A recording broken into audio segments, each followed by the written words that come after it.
Good morning friends, welcome back to my channel Soma lifestyle. তো বন্ধুরা দেখতেই পাচ্ছ কত সুন্দর, দেখো মাঠে বকগুলো, কি ভালো লাগছে।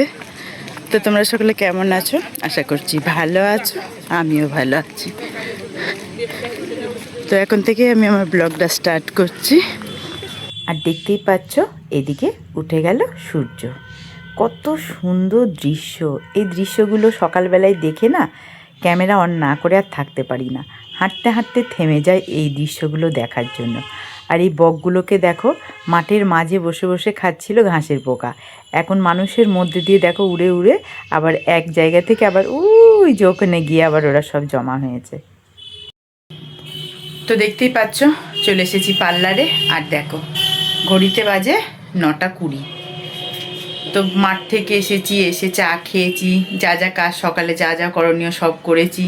কিন্তু ক্যামেরাটা যে অন করে তোমাদের সামনে আসবো সেটা না আজকে মানে আমার কি জানি ভালোই লাগছে না ক্যামেরার সামনে মানে আসতে। তো যাই হোক পার্লারটা খুললাম, কাস্টমার ফোন করলো আসবে এক্ষুনি। মাছ আলারও আওয়াজ পেলাম, মাছটা নিয়ে নিই। তো এই যে নিয়ে নিলাম রুই মাছ। কাস্টমার এসছে, এবারে কাজ করবো।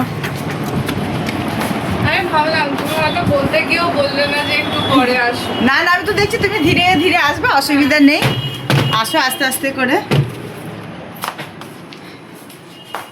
তো মাছটা রেখে এবারে কাজ করে নিয়ে গে। তো বন্ধুরা দেখতেই পাচ্ছ 1টা বাজে, সেই সকালে ঢুকেছি পার্লারে। তো এখনো ঘরে যেতে পারলাম না। সবজিও নেওয়া হয়েছে, মাছও নেওয়া হয়েছে। মাকে বলে দিলাম যে তুমি রান্নাটা করে নাও। মাকে রান্না থেকে ছুটি দিয়েছিলাম, কিন্তু কি করব, কাস্টমার। তা বললাম তাহলে তুমিই করে নাও, তারপরে গিয়ে আমি দেখি আর একটা কিছু করে নেব। তো এই যে বাচ্চাটা চুলটা কেটে তারপরে যাব ঘরে। আর যদি কাস্টমার চলে আসলো তাহলে হয়ে গেল। তো আমি কাজটা করে নিই। আমার শরীরটাও মানে ভাল লাগছে না, কেমন ম্যাচ ম্যাচ ম্যাচ ম্যাচ করছে। শরীর মন দুটোই ভালো নেই, জানি না কেন।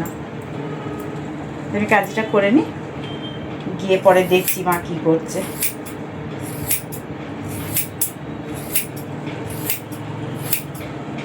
তো এই যে কাজ কমপ্লিট হলো গেল।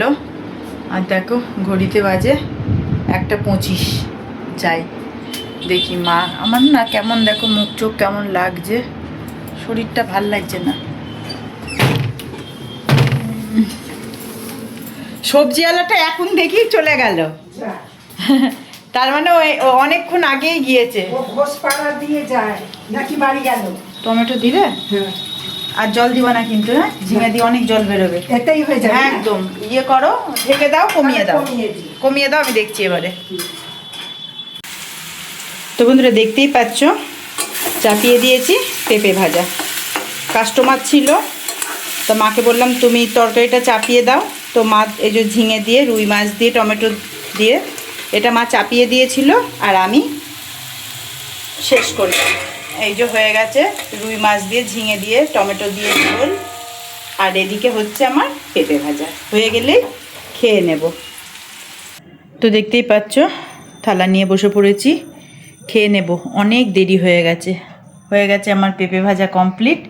এদিকে নিয়ে নিয়েছি মাছের তরকারি, এবারে ভাতটা বেড়ে নেব। ওমা তুমিও ভাত খেয়ে নাও, ভাত খেয়ে নাও, বেড়ে নাও, বেড়ে নাও।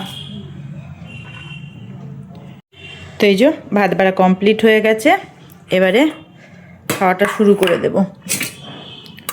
ঘড়িতে বাজে 5টা, এখনো ঘরের কোনো কাজ করে উঠতে পারিনি। কাস্টমার ছিল, আর আমি ঘরের কাজ না করলে তো কেউ করার নেই, আমাকেই সব করতে হবে। এই যে রান্নাঘর যেভাবে রান্না বান্না হয়েছে সেইভাবেই পড়ে আছে, ওখানে রসুনের খোসা, রান্নাঘরে যা কাগজপত্র সব পড়ে রয়েছে। এবারে এখন আমি গুছাবো, সব ঝাঁট দেবো, মুছবো। 5টা বাজে, এখনও বাসি বিছানা পড়ে রয়েছে। আমি তোমাদের দেখাচ্ছি, বাসি বিছানাটা যে তুলবো সেই সময়টাও পাইনি। এই দেখো এখনও এইভাবেই ঘরের বিছানাও পড়ে রয়েছে। এক হাতে না মানে আমি আর পেরে উঠি না। এবারে আগে রান্নাঘর ঝাড় দেবো, মুছবো, পরিষ্কার করবো, তারপরে বাসি বিছানা ঝেড়ে মুছে ঝাড় দিয়ে পরিষ্কার করে তারপরে যাব স্নানে। তো আমি এগুলো করে নিই, পরে আসছি। তো দেখতেই পাচ্ছ ঘরের বিছানা তুলছিলাম, তুলতে তুলতে চলে এসেছি পার্লারে। কাস্টমার সব ফেলে রেখে চলে আসলাম পার্লারে, কারণ আমার যখন যেখানে কাজ আমাকে তখন সেখানে দৌড়াতে হয়। এখন পার্লারে কাস্টমার এসছে মানে আমাকে এখন পার্লারে সব কাজ ফেলে এসে পার্লারের কাজ করতে হবে। তো দেখতেই পাচ্ছ একজনাকে প্যাক লাগিয়ে দিয়েছি, আর একজনা চুল কাটবে, আর দুজন বসে আছে আইব্রো প্লাক করবে। কারণ সামনে দেওয়ালি আছে, কাস্টমার তো হবেই। তো কি করব, আমাকে দুদিকই সামলাতে হয়। তো আমার শরীরটা ভালো থাকলে আমার কাজ করতে কোনো অসুবিধা মনে হয় না, কিছুই মনে হয় না, আমার ভালোই লাগে কাজ করতে। আর কাস্টমার থাকলে তো আমার কাজ করতে আরও ভালো লাগে, কেননা কাস্টমারদের সাথে গল্প করতে করতে আমার দিনটা কেটে যায়। বরং কাস্টমার না হলেই আমার মনটা খারাপ। এতক্ষণ দেখো আমার মনটা মরা ছিল, আমি কাজ কী করব ভেবে পাচ্ছিলাম না, দিশেহারা। আর যখন কাস্টমার আসলো ওদের সাথে গল্প করতে করতে না আমার মনটাও ভালো হয়ে গেল। আর আমার শরীর ভালো থাকলে আমার কাজ করতে কিছুই মনে হয় না। দেখ ওদের সাথে কাজ করতে করতে গল্প করতে করতে 8টা বেজে গেল। এদিকে আমার কিন্তু সব পড়ে রয়েছে। এবারে যাব আমি ঘরে গিয়ে তারপরে আবার ঘরের কাজগুলো করব। তো বন্ধুরা অনেকক্ষণ পর আবার তোমাদের সামনে আসলাম। দেখো ঘড়িতে বাজে 8টা 5, এই পর্যন্ত কাস্টমার ছিল। ওই যে তখন রান্নাঘর মুছছিলাম, রান্নাঘর মুছে বিছানার চাদরটা শুধু পাতবো বলে ঝেড়ে ওইভাবেই পড়ে রয়েছে, এখনো পর্যন্ত কিচ্ছু করতে পারিনি। সেই থেকেই পার্লারে ছিলাম। তো এই যে বিছানা চাদর গুছাচ্ছিলাম, এইভাবেই চলে গিয়েছি। এই যে বাসি বিছানা এখন এই যে গুছাবো। তো আগে খেয়ে নেবো, ওটস বানাবো, আগে খেয়ে নেবো, জোরসে খিদে লেগে গিয়েছে। তারপরে আসছি তোমাদের সামনে। ঘাটটা প্রচণ্ড ব্যথা করছে, আসছি পরে। আগে বিছানাটার ব্যবস্থা করি।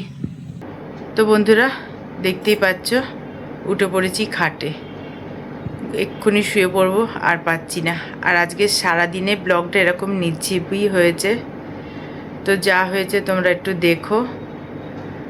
আর ব্লগটা আজকে আমি এখানেই শেষ করছি। তোমরা সকলে ভালো থেকো, সুস্থ থেকো, দেখা হবে পরের ব্লগে। আর আমার ব্লগ ভালো লাগলে আমার চ্যানেলটিকে সাবস্ক্রাইব করে দেবে। Bye, good night.